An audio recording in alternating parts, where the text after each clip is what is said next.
सुगन्धिं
Namaste. Welcome, everyone. We'll get started with today's webinar on experiencing Shiva just shortly.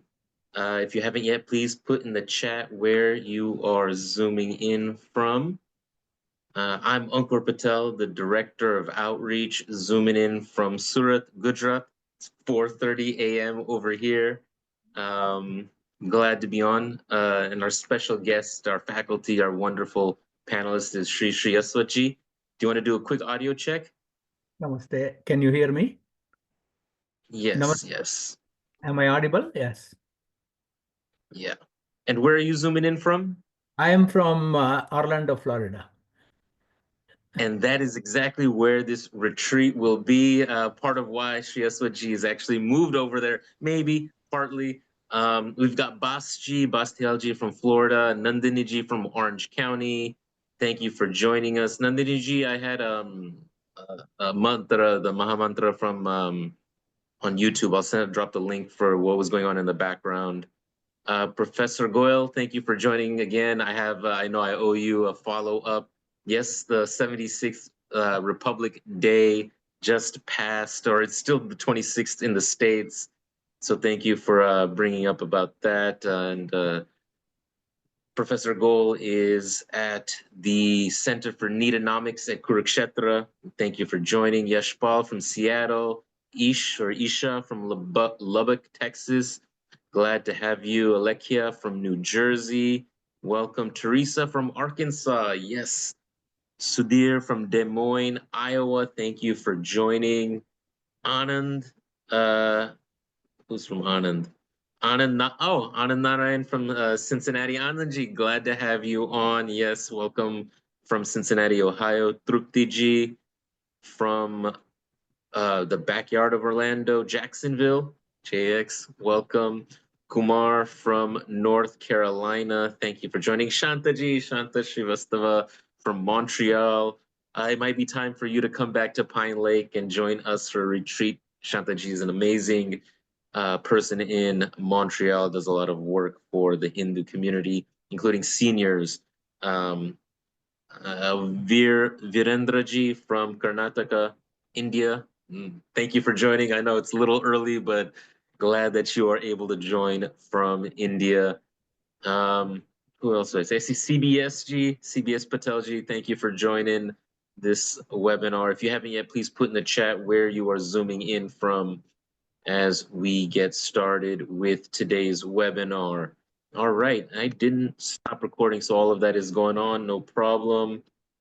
And I guess we will get started. I have a little poll going. Let us know if you've joined us previously for an HUA webinar, you've taken a course before.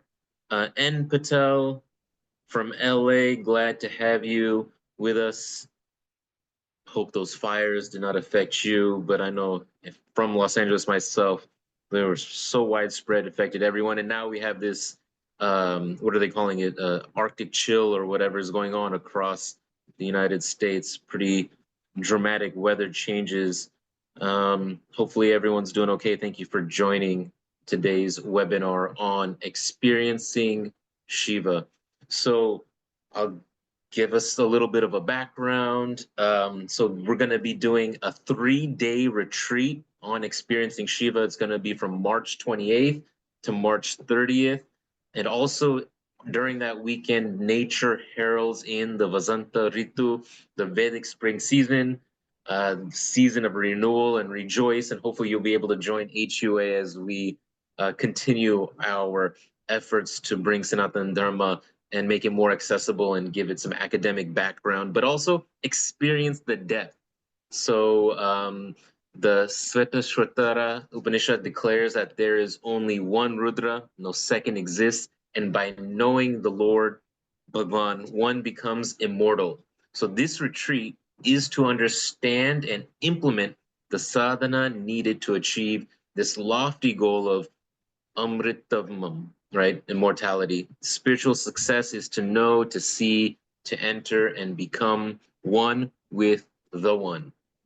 And to help us experience the great God, Mahadev, the Vedas, Upanishads, the Stotras, the Puranas, the Itihasa, the iconography, music, dance, folklore, holy places, their Stala Puranas have provided abundant resources. And we have few faculty who do a better job of bringing all of that together than Shri Sree Aswath. So in this webinar, we're going to discuss the details of the retreat.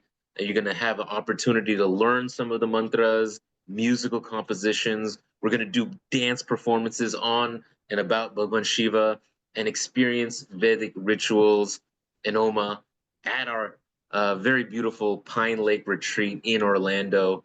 So thank you for joining. If you know anybody else who might be interested, just share the link, let them know. And then, of course, our faculty, our wonderful Shri Sree Aswath is going to be leading us in this webinar, but also in that retreat. So you're not going to want to miss it. Shri Sree Aswath is now retired system analyst from the Franklin County Board of Development Disabilities in Ohio, where he taught and engaged in many different workshops, seminars. He had a regular I think it was weekly and maybe even more often, where he was teaching the Vedas and Vedantas to many students since 1999 in the 1990s. But he also has an academic background in physics, mathematics, law, computer sciences, but it is because he is a Vedic scholar, is trained in Sanskrit from his grandfather, Sri M.S.S. Shastri, the Vidwan of Mysore court, and he's received formal training in the Vedas, I think from the age of 9, right? From a very young age, from Acharya Yajurveda, the professor Ananta Krishna of Bangalore Sanskrit College. So he's been teaching and engaged in this for decades. He's done so many workshops and seminars on Indian scriptures in the US, Canada, Mexico, India. He's done talks on the Bhagavad Gita, Patanjali's Yoga Sutras, major Upanishads, chanting of the Vedas, and he's now been teaching many courses at Hindu University of America, and we're glad to have him leading us on this Experiencing Shiva retreat that is coming up. So with that, let me hand it over to Shri Sree Aswath. Thank you for also having this webinar on short notice and being with us today. Thank you, Shri Sree Aswath. Thank you.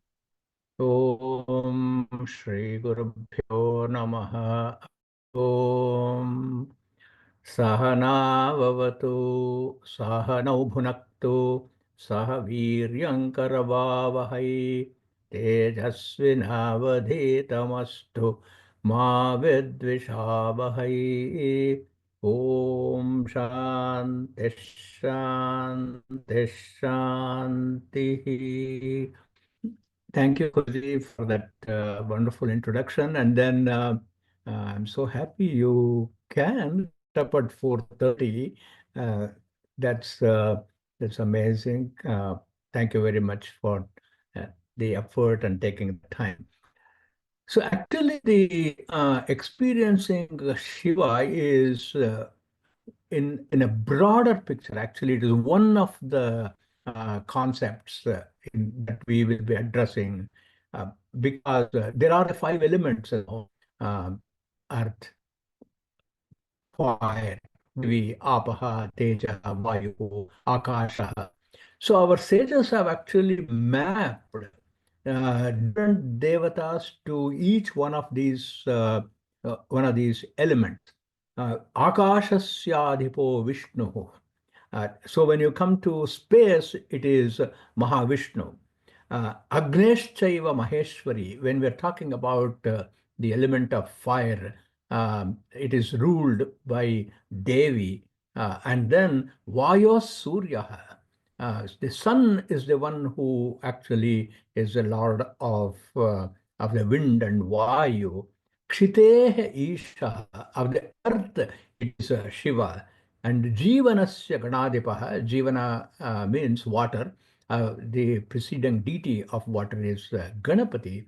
So obviously, since we are very earthly, we are called as the Parthivas. Parthiva means one who is made up of earth. So it is befitting that we start our study with the Lord of Earth, Shiva.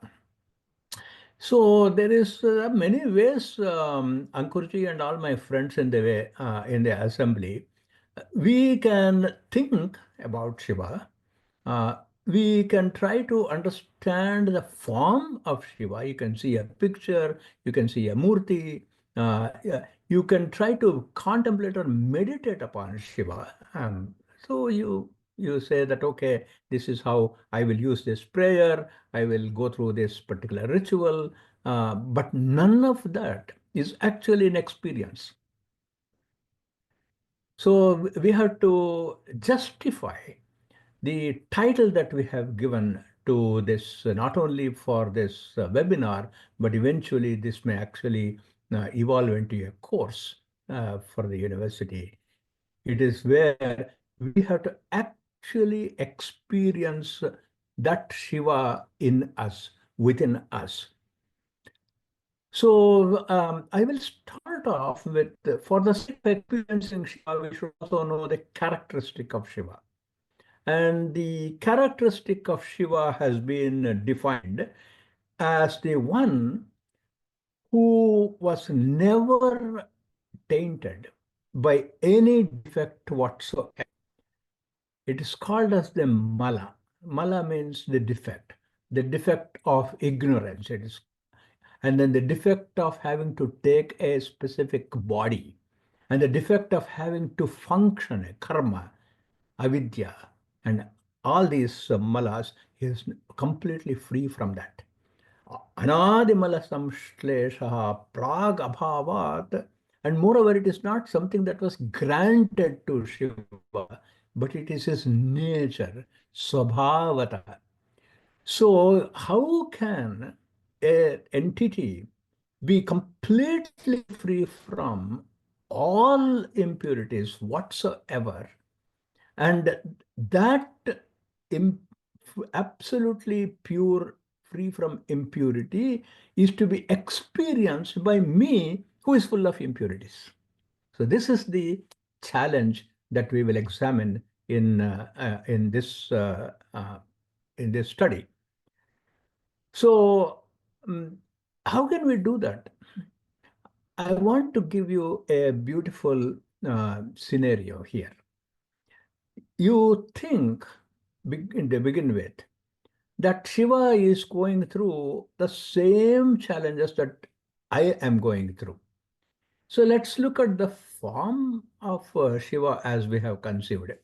Here he is on sitting on the top of the Kailasa, which is absolutely cold. We talked, Ankurji just talked about a cold snap here.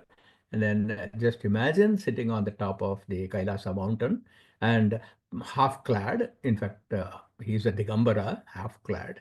And then he's sitting there. So, what do you think of this Shiva and his experience? There is there was a very great scholar in South India. His name was Appaya Dikshita. In fact, Appaya Dikshita was an extraordinary Sanskrit scholar, a polyglot, and he was the one who has actually written on all the 64 branches of learning. Such an extraordinary person. Now, he wanted to experience actually what Shiva is. And then he looks at Shiva sitting on this cold mountain. And then he says, how can you bear this cold? We go to Shiva and ask for, you give me this, you give me that favor, Shanchame, Mayashchame, Priyanchame, Kamashchame.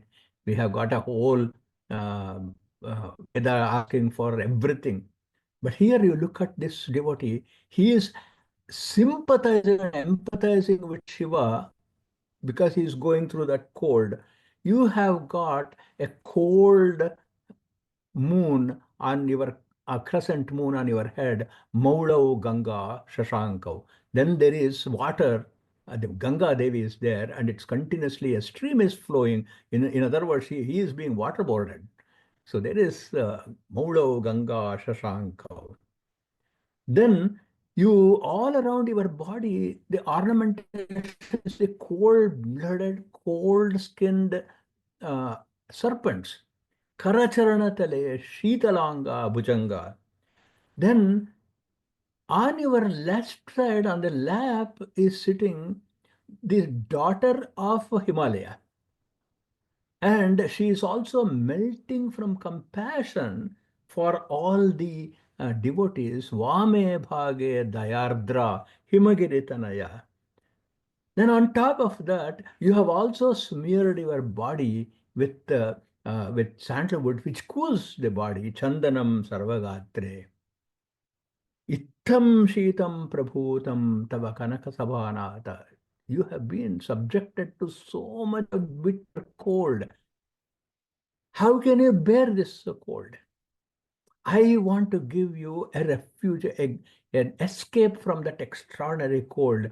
Chitte nirveda tapte yadi bhavati nate nityavaso madiye. My heart is burning, for knowing you, for experiencing you.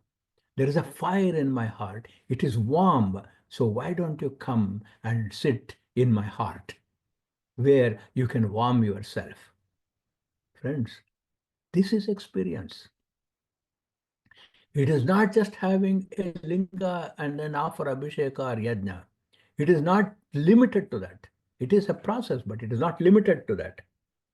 Then I want to tell you another story.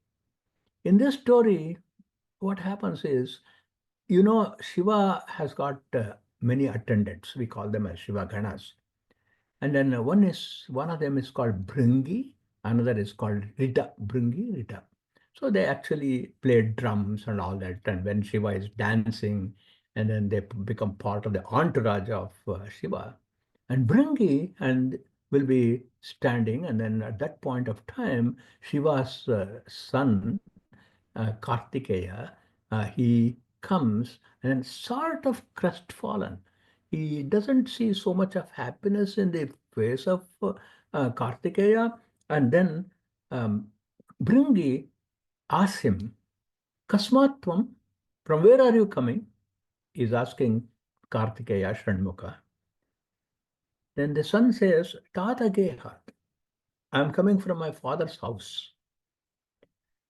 So what is the news there? What is happening in your father's place? Kavarta. Oh, Devya Devo Jitaha.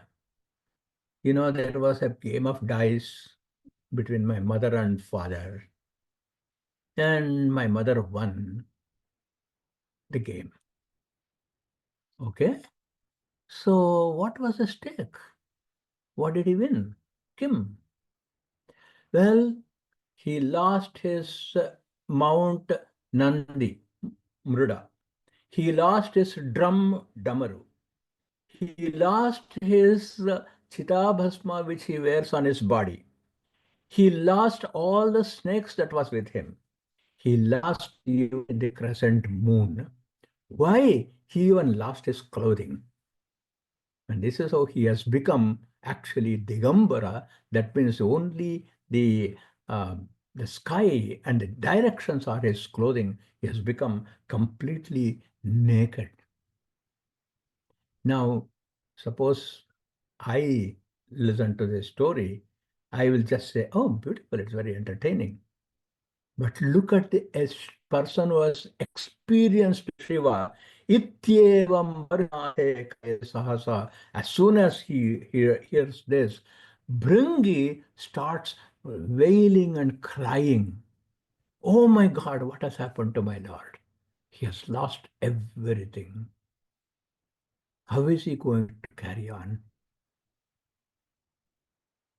This is where we want to go in this series of experiencing. Can you actually feel the presence? Can you actually, as though you are witnessing, as though you are a part of all these legends of the Devata that we are had? That is the scope of this of this seminar, of today's webinar also. We are also going to discuss during the retreat many ontological questions, because if we have to understand and experience Shiva, we also have to resolve many dilemmas. A beautiful question, an ontological question has been raised in the Shiva Purana. A beautiful question has been asked. Sarvatra paramo bhavo aparascha anya uchyate.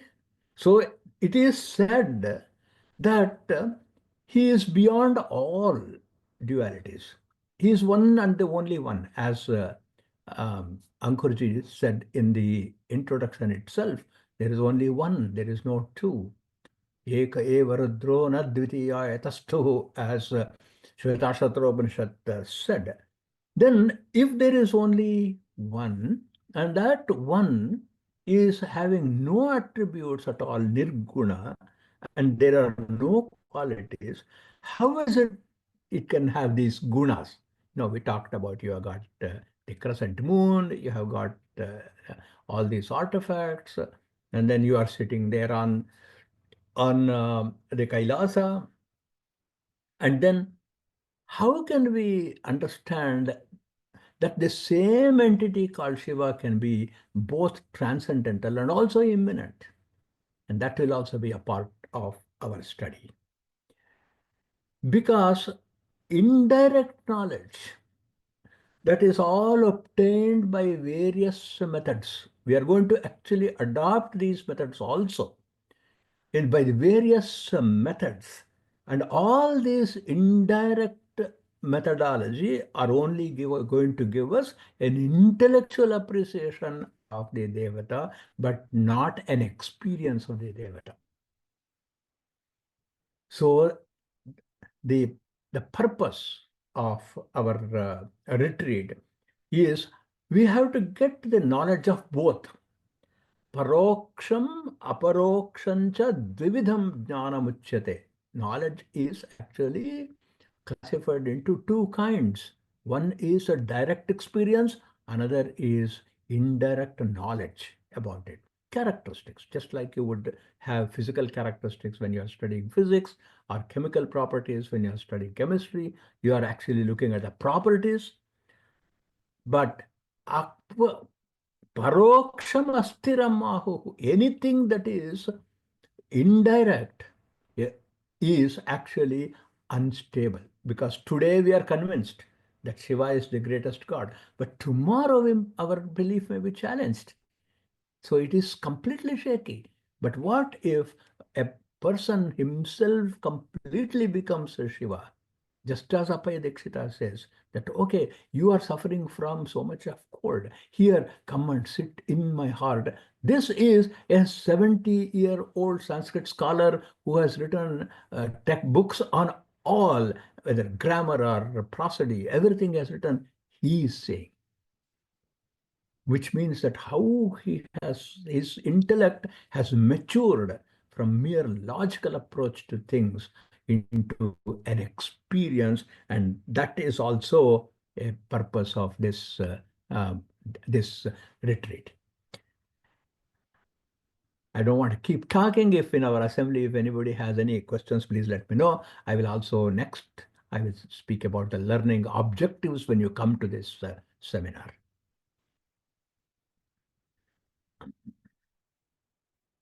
Anybody has anything to say?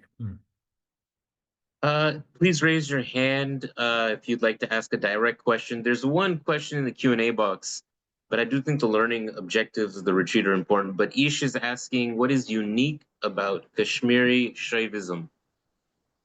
The Kashmiri Shaivism, in the very beginning itself, I mentioned that as the definition of Shiva is Anadimala Samshleshaha Pragabhavat. So that word, that phrase I gave is from the Pratyabhigna Kashmiri Shaivism, where an individual is supposed to have three kinds of defects. One is called Anavamana. Anu or Anava means the elemental. So because we have got a body, the body itself is an extraordinary barrier for experiencing Devata. So we acquired this body because of another mala called karma of the previous births, which is the doctrine of karma. And then, therefore, doctrine of karma is there. So why did I even acquire those karma? It is because of ignorance. It is called avidyamala. So in the very beginning, the first verse I quoted is from Kashmir Shaivism, which is called Malatraya. And so that also will become part of our learning experience. Nice. Thank you for that. Let me just share a quick poll results of who is with us today. We have a few first timers, 10 of you. Thank you for joining. 8 regulars, 15 people have attended before. We've got 12 people who've taken a course at HUA, 2 program enrollees, 13 people considering. Thank you all for joining. We have Suresh Gupta ji from San Antonio. Thank you. Nina, I think Naramunchi from Chicago, a friend of HUA, leading our group over there. Nina ji, always glad to have you with us. Dilip from Maryland. Let me drop in the chat the retreat details as Shri Aswath ji gets into the course learning outcomes. You're not sharing any slides yet, correct? No, no. Okay. Yeah. So back to you, Shri Aswath ji. Thank you. So we talked about direct experience and indirect knowledge.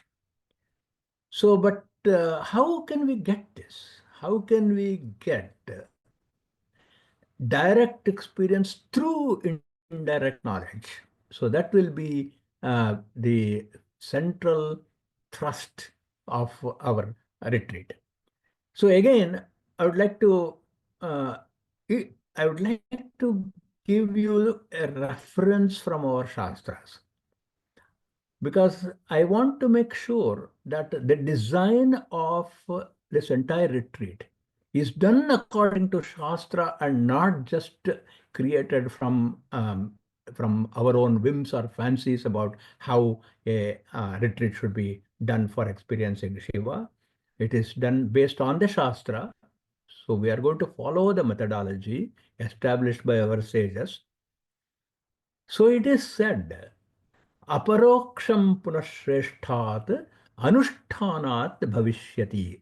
It means the direct experience can be got only by practicing exalted and very worthy practices. Aparoksham, punaha, and indirect experience, shreshtat anushtanat. So many of you who might know Sanskrit, it's very easy to follow by following a exalted lifestyle. Through that, it will happen. And therefore, we are going to follow again the Shastra prescribed methodology. So now we will come to the learning objectives. In these 3 days, we will learn to chant the selectors. And the one of the mantras we'll focus on is the Shivopasana mantra. One talks about Shiva manifesting through the 5 elements. So the 5 elements and the relationship of Shiva will be a thread of study throughout the 3 days. Whether we are doing it through Veda mantra, through the study of Purana, through the study of philosophy, through musical presentations, or through dance, it will be focusing on these 5 elements. So we will start with, and in between throughout the 3 days, we'll be learning to chant selected Veda mantras addressed to Shiva. Then another objective is we will also meditate upon the Upanishad teachings of Shiva as Brahman. So as I mentioned earlier, there is Brahman who is free from all attributes. There is a Shiva who is manifesting as with attributes. So there is no difference between two. We are going to demonstrate that through the contemplation on the Shiva with attributes, you can actually reach the one without attributes, beyond attributes, nirguna. How are we going to do that? Let me give you a metaphor.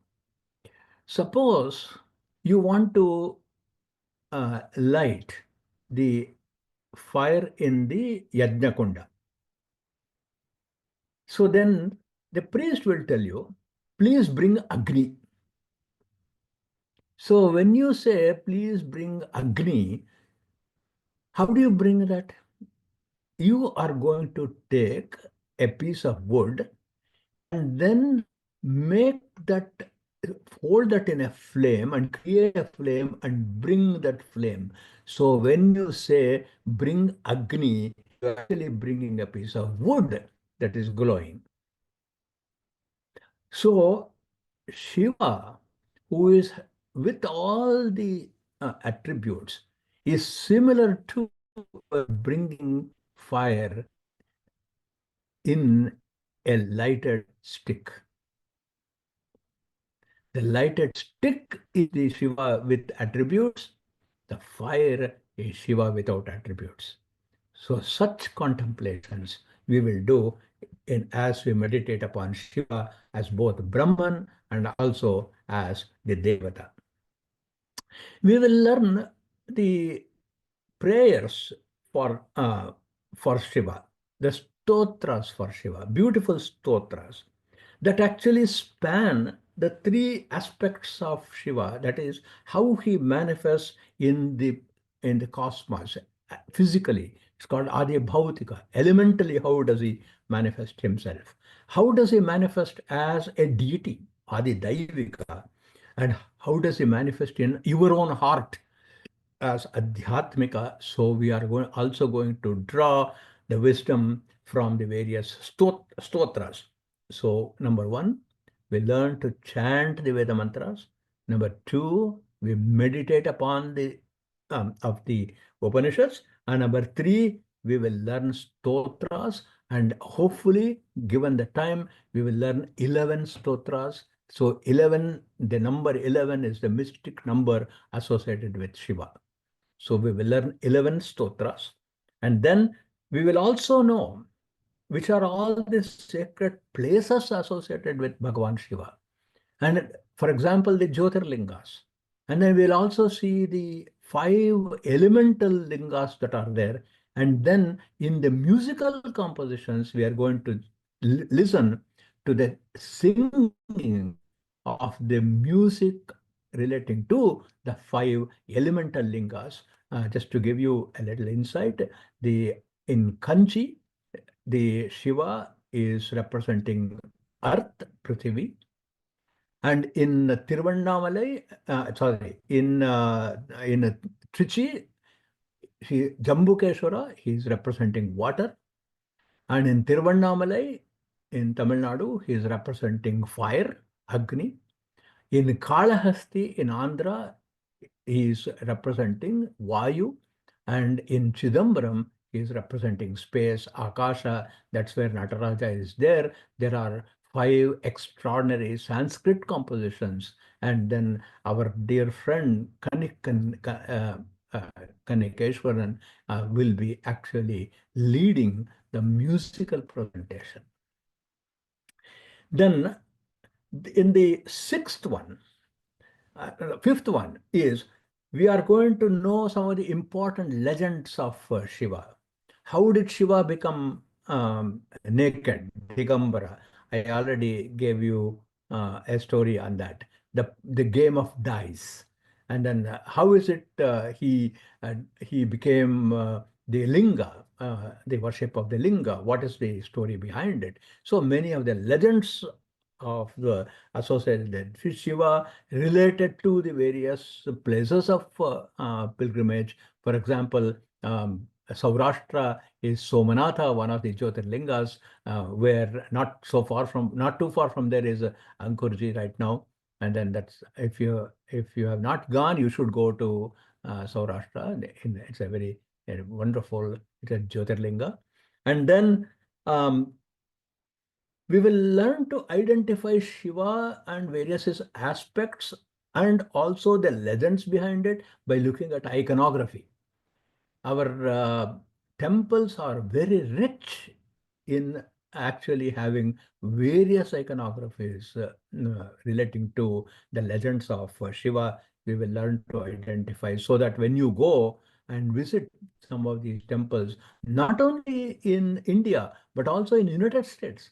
In United States, many of the temples have beautiful iconography. I will in the course of our 3-day retreat, we are going to look at that also.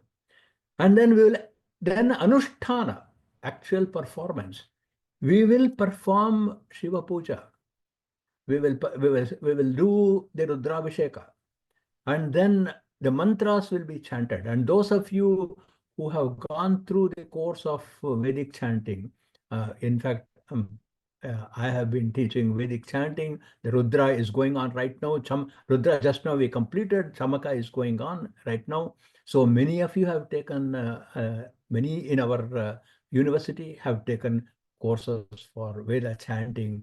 Uh, uh, and then in those people are most welcome so that they can actually chant the mantras while we are performing the Shiva Puja. And we are also going to do a Havan for Shiva to incorporate the Anushtana of part. Then the eighth objective is there will also be sharing of your own studies. I'm sure all of you would have done your own independent studies. Then you please come to the retreat, and then you share your studies. So, extraordinary question we got about Kashmir Shaivism. If you have studied Pratyabhijna, please come and present to that. Please talk about the contribution of the great Kashmir scholars, Abhinava Gupta, and all of them. Please join the conversation during those 3 days. So I have listed 8 objectives. Number 1 is to learn to chant the Veda mantras. Number 2 is to meditate upon the Upanishad mantras. Number 3 is to learn the stotras. And number 4 is to know about the sacred places, the tirthas. And number 5 is to know some of the important legends. And number 6 is to identify the Shiva in iconography. And number 7 is to physically perform puja and havan. And number 8 is to engage in conversation on Shiva. So these are the 8 objectives that are outlined right now. We can add more as we go along for this retreat. So that is going to be the outline. If there is anything else other than this in any of you in the assembly, please do suggest. I'll pause here for a moment so that you can actually give a feedback if you are thinking about something more. That's amazing. I love that outline, and I really do hope some of your previous students who have taken these courses can join the retreat and apply it. That sounds so cool. I'm looking forward to that. We're going to make extra effort. You know, we have about 50, 60 people who joined us today in this webinar. I know you've had way more students than that. So if you know other folks who are interested, maybe other classmates, we do family discounts and groupings. So please do consider bringing more than just yourself. It's an experience, and it's an experience you want to share with your family, your loved ones, maybe your friend, maybe your mandir partner, whoever you think might benefit. Nina Ji is asking, in the retreat, will we do Rudra Abhishekam and Namakam and Chamakam chanting? Yes. Yes. Simple answer, yes. We're going to do all of that. Nina Ji, I hope you will be able to join us from Chicago for this webinar. Nina Ji, thank you for asking. If you have any other questions, Yes. please do. An extraordinary participant in our classes. He has taken our Namakam classes. He is in Chamaka class also. Yes. Great. Let me just take this second to launch the poll about the course itself. Let us know if you're interested in enrolling in the retreat. Yes, or yes with questions, maybe, no. Just let us know either way. It is helpful. Balvanji, I got the first half. Namaste Guruji, yes, waiting on your question. Balvant Arora from the DMV area, thank you for joining. Yes, Truptiji, me too. I feel blessed to learn from Sri Aswath ji and just being a part of these webinars. I learn so much, but of course you learn a lot more if you join the retreat or the courses. Thank you, Truptiji, for that. Please, this is the time to ask your questions, make your comments, suggestions. And what else would you like to share, Shri Aswath? Uh, uh, they may like to know a little more about the logistics of this webinar, of the retreat itself. So if you could give them some insight into that, unless it is not yet finalized. Well, yeah, I can share some of that. Let me pull it up. So it's going to start on March 27th. There, I'll share the web page itself and we'll go through it briefly while we wait for some more questions. Yes, the start of the retreat is I think it's where I think there's a time right here, 6 p.m. on that 27th. We don't have the schedule exactly here. Doing location costs. Is it going to be 6 p.m., right? 6 p.m. on Fridays when we start. People can start coming in earlier. If you want to come in even earlier, we can make Friday, our actually, it is Friday, Saturday, and Sunday, which means they will be coming on Thursday. 28, yeah. 29, 30. Yeah, the 27th is when people should be coming in, and then 28, 29, 30th is when the retreat is going on. So kind of that first day is just to make sure that we get people from the airport, if you're flying in from wherever you may be, to MCO, Orlando Airport, to Pine Lake Retreat, which is about 60 miles from Orlando. You know, so the retreat fee includes accommodation. We're gonna have sattvic vegetarian meals, the workshops, and everything that Shri Aswath said. Traveling is not going to be included right from the airport itself to the Pine Lake retreat. We can help coordinate, right? If there's a couple folks coming, maybe we can help you get a shuttle or a Uber or something together. This is going to be the cost for a shared chalet, which means you have your own bathroom, your own bedroom, but the living space is kind of shared. It's enough for like 2 people, 1 chalet room, because it's 2 rooms and a shared living room, 2 bathrooms, and then there's shared house. So this is, if it's your own family, it's really nice. If it's per person, it'll feel like a dormitory style type of setting. The late fees are going to increase a little bit starting on February 26th, so we still have about a month on the regular pricing. What other logistical questions am I missing? Meals will be provided. Accommodations are there. I can even pull up the Pine Lake Retreat so you can take a look at what we're calling the Sylvan Learning Center and the kind of what it looks like. This is one of the chalets right there. This would be like one of the, this is the, I think the chalet bathroom, right? So this is not so bad. The bedroom, bathroom. This is the house layout. We've actually converted the chapel. It's no longer a chapel. That's where our HOA library is. We'll see if we can get the photos updated. Where's the gallery? Right there. So this is what our Florida campus looks like. And, now we have a California campus with the California College of Ayurveda. So yeah, here we go. These are some nice photos. So each of these chalets is that first option, and then maybe we'll do the oven here, right? We're gonna have opportunity to use the campus so that we can experience Shiva.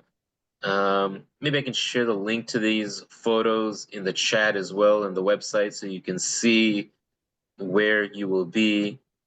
Yeah.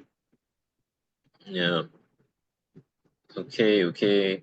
Yeah, there's an office and an admin building where we have the classes. I'm trying to get to those photos. Should have maybe pulled them out separately, but it's okay. Yeah. So this is the office, and then inside is a classroom. Yeah, we'll share more of these details in the follow-up email. Let me see if there are any questions that came up. I'll put this in the chat. Okay, here we go. Who is this? Prema is asking, is Kanchipuram of Tien the earth element? Well, back to that kind of question.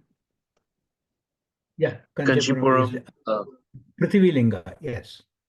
that's earth element. I actually got to visit Dwarka and Nageshwara, so I got 2 of the Jyotirlingas visited. Didn't get to And go to did you go the. to Somanath also? Yeah, I did visit Somnath. That was amazing. Very, very nice darshan we did. Yeah, and I hope to have some more of these different experiential programs at HUA, even traveling to India, that study abroad type of thing. But right now we are bringing this to America in Florida, so please do join this, right? So that 27th is when you come in, 28th, 29th, 30th is when the event is going on the retreat, and then it'll end on Sunday at what time? Probably a Is the little question. afternoon, a little, because Afternoon. yeah, so that they can all fly back that day, fly, drive back after the retreat. Yeah. So we'll have lunch. People can leave kind of in that time frame, and we'll have probably shifts depending on, how many people are coming, how many flights when people are leaving. We'll help coordinate all of that as well. Our Vice President of Operations, Irvin Swamiji, will be on top of those details. Yeah. So Nina G, I think you can get there anytime on Thursday would be fine, the 27th, whatever time your flight works out. And then 28th in the morning is when we want to start. That's why we're telling people to come in on the 27th, because we're going to start early on the 28th. Another highlight is that is the music. Because Shiva has been studied, contemplated upon in uh, all the Indian languages, and also a lot in Sanskrit. But Indian language, since the scope of music, dance, Shastra is so vast. In fact, experiencing Shiva, even if we were to offer like one quarter course, we can only scratch the very surface, that is all. So much information is there. But the idea of the retreat is to give you a, a glimpse of what all is there to to know about Shiva. And one of the highlights, I mean, or a couple of highlights of this is that you will be able to learn the Veda mantra. You will be able to actually perform the Rudrabhisheka and the Havan.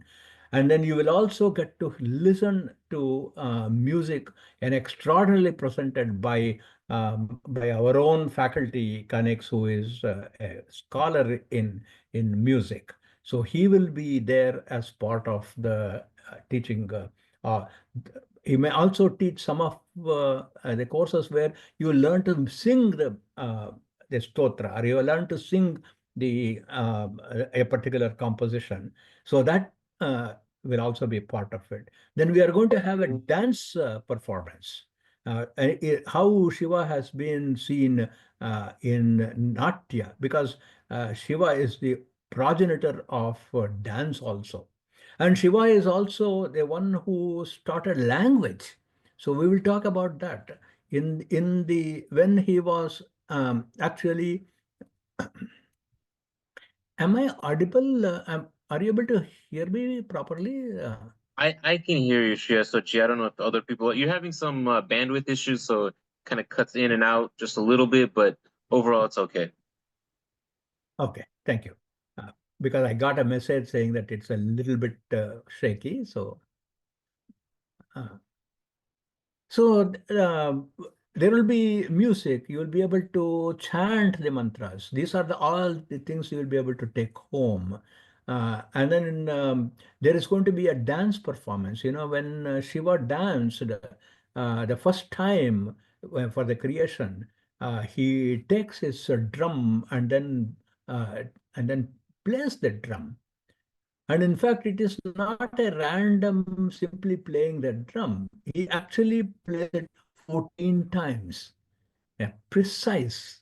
14 times he plays the drum. And every time he played the drum, a set of alphabets was created. Nrittavasane Nataraja Nanada Takkam Navapanchavaram. That's how Natya Shastra talks about it. The Bharata's Natya Shastra. We'll get a glimpse of how he is also a Natya. And then he creates this Sanskrit alphabet is created by Shiva's dance and the playing of the drum. Fascinating Devata, so much fascination. It is not just he comes there and then there is a Rakshasa, he kills the Rakshasa and then he establishes order. But there is so much of activity. Whether it is music, whether it is dance, whether it is legends, and then Shiva is also one who can flout norms and create new order. So an extraordinary, and at the same time, he demands from his devotees discipline. One beautiful story is there. In this story, there was a Gandharva. A Gandharva is a divine musician. And these divine musicians attain that state of being a Gandharva because of their great merit. They do a lot of punya. And that is why when somebody sings or plays music in an extraordinary manner, we say that he is a Gandharva. Gana Gandharva, we say Savai Gandharva. You must have heard of those terminologies associated with the music. And this Gandharvas also have different levels. Among them, there was one Deva Gandharva, and Deva Gandharva, the one who is, if you take a small mathematical formula, 100 raised to the power of 3, 100 cube. So take an extremely happy person, an individual, a human being, Ashishto, Dridishto, Balishtaha, who is full of energy, who is strong, who is young, all the wealth in the world is available to him, is extremely, extraordinarily rich. If he is enjoying a certain amount of happiness, raise it to the power of 100 to the power of 3. That is the joy a Deva Gandharva experiences. And our hero's name is called Pushpadanta. And this Pushpadanta Gandharva was a great devotee of Shiva, ardent devotee of Shiva. He was a scholar, he was a poet. Because of his eminent musical singing ability, and the best of Devaka is actually appointed as musician in the court of the Indra of arts.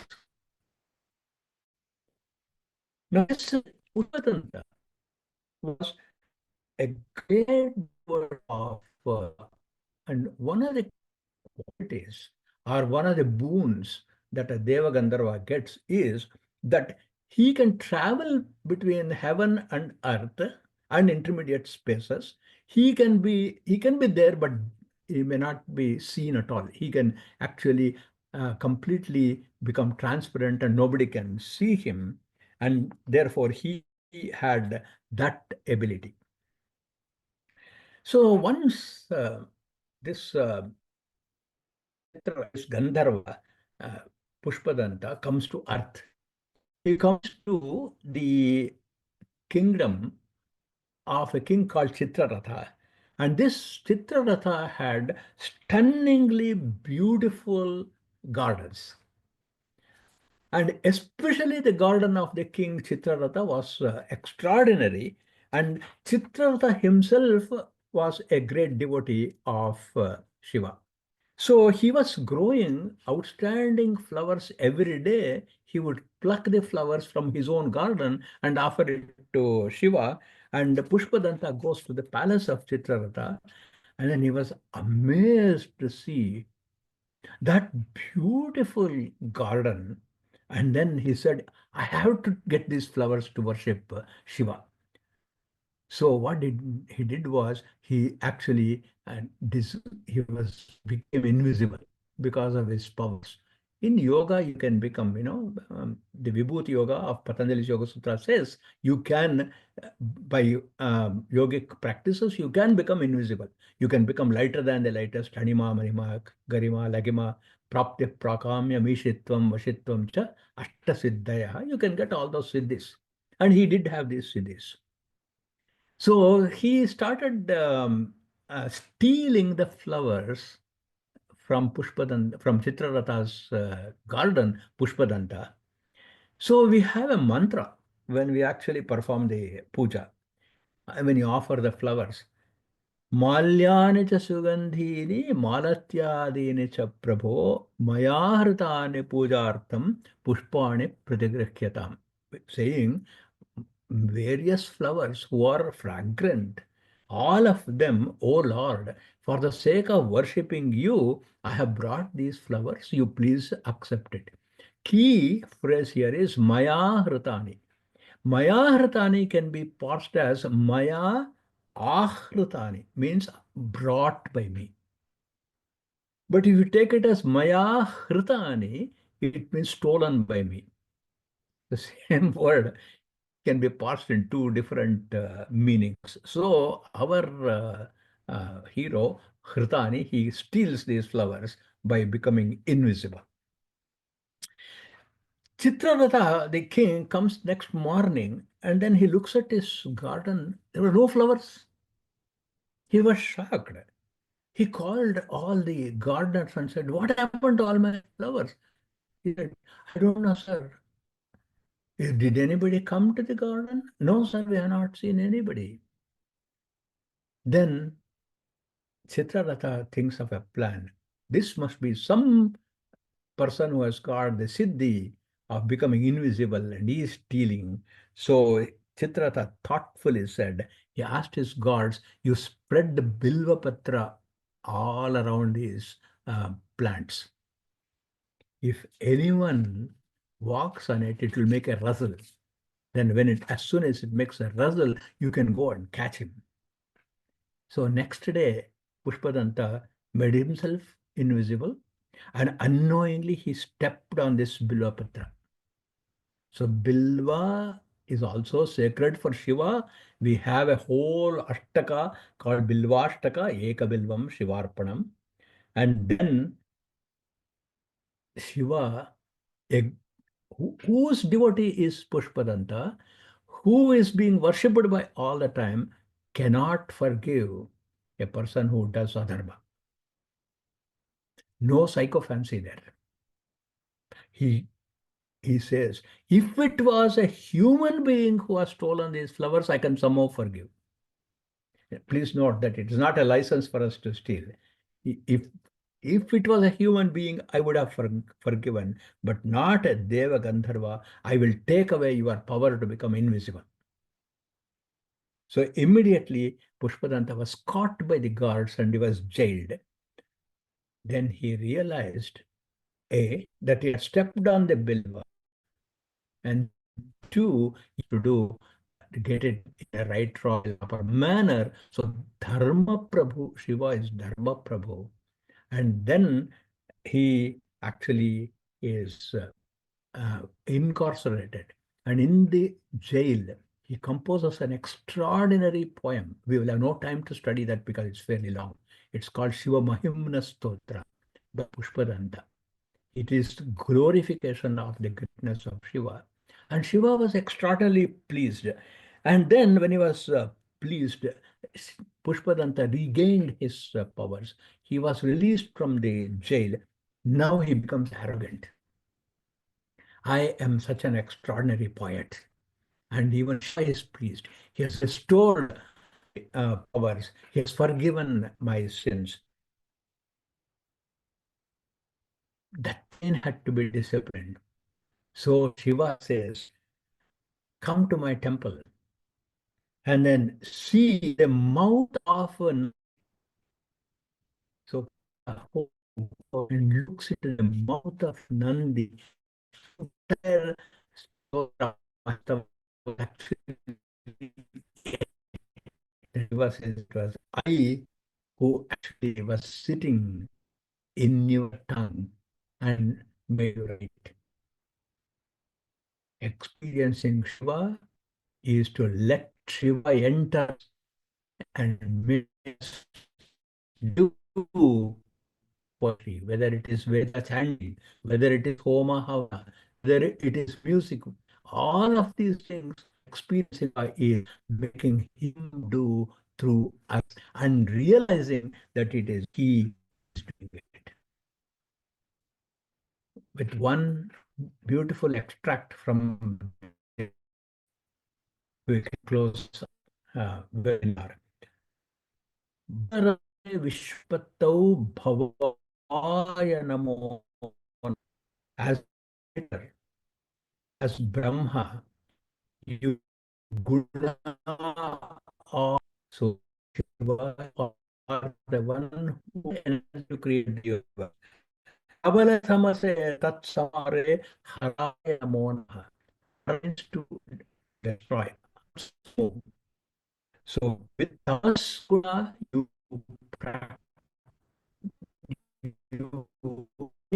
must to remove reference, which is one of the purposes of this.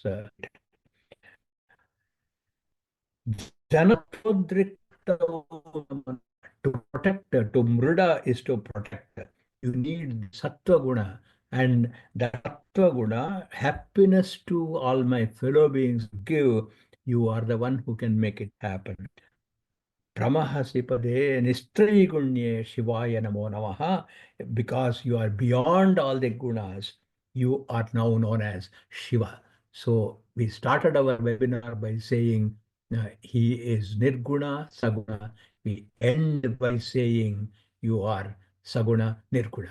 We started with Nirguna Saguna, end with Saguna Nirguna. This is how our retreat is going to be, all our heart retreat. Thank you. Thank you very much. Uh,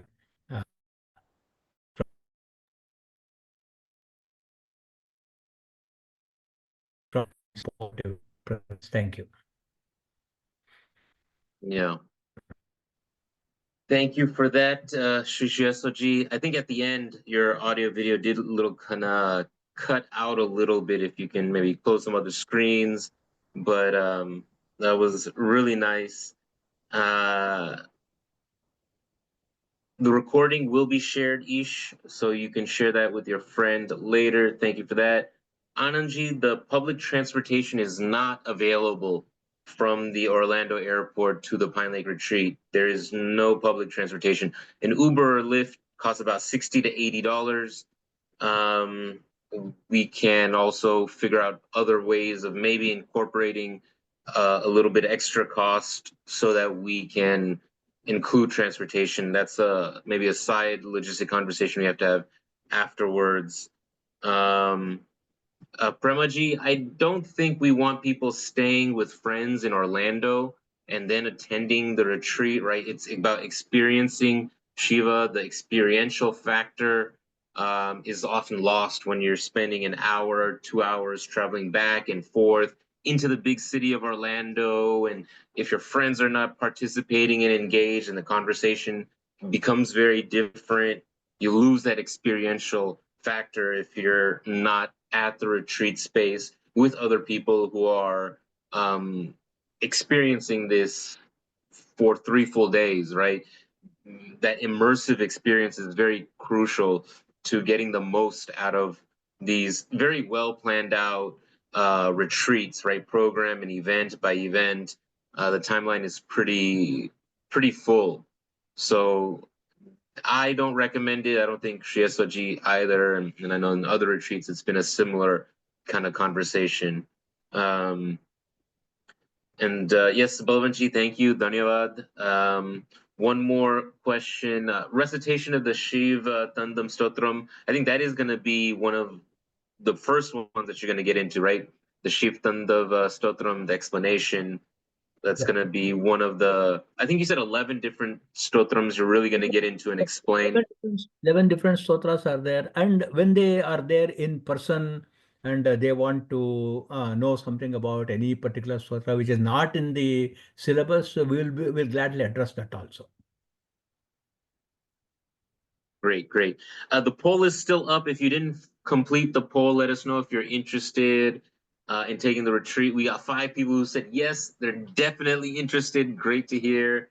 We got 2 people who said yes, they have some questions. We got 16 maybes. Let's see if we can answer your question, engage with you in this next week, this next 2 weeks before the price goes up for the late fees. If there are logistical questions, we'll be happy to connect you with our Vice President of Operation, Arvind Swamiji, to address your concerns and make sure that we make this accessible, easy, convenient. We answer all your questions so that you can experience Shiva with us at this Pine Lake retreat with Shri Aswath. Miss Mendoza, Eve Mendoza is asking, maybe able to attend depending on the schedule. will you be willing to do a longer retreat? 3 days is so short. That's a great question. Let's I know the courses are longer, right? The long form courses where you get 11 weeks, you have more time to read and research and then come back and engage on a weekly basis. But I think so. We will have more retreats, different retreats, longer retreats, especially if we have good feedback, especially if people engage well with us. We will continue to have more and different retreats. And of course, Sri Aswath, being close to the campus already in Orlando, we're going to continue to bring him into our retreats. Actually, I think Dr. Kannada Narahari, he's one of these Yeah, yeah. musicians who's so good, and I think he's going to be a part of this retreat, bringing that, as you talked about the musical aspect of it. And Ankurji, we can also explore the possibility of having retreats in some other same retreat in some other locations also. Depends on when and how, what are the ways of doing it, whether it is in Chicago or whether it is in Bay Area, Los Angeles. So some of those things also eventually we can explore. Uh, Here we have the infrastructure, therefore, right now we will think of Orlando. Yes, exactly. All right, Shri Aswath, do you want to end our webinar with a prayer? Yes. Yes. Om Purnamadah Purnamidam Purnat Purnamudachyate Purnasya Purnamadaya Purnamevavashishyate.